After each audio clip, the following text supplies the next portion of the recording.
Sepulang dari Amerika Serikat, pedangdut Ayu Ting Ting bersama anaknya, Bilqis Humaira Razak menjalani karantina.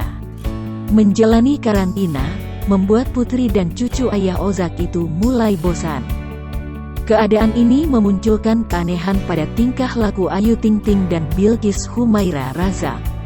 Diketahui, Ayu Ting Ting baru saja pulang dari pelesirannya di Amerika Serikat.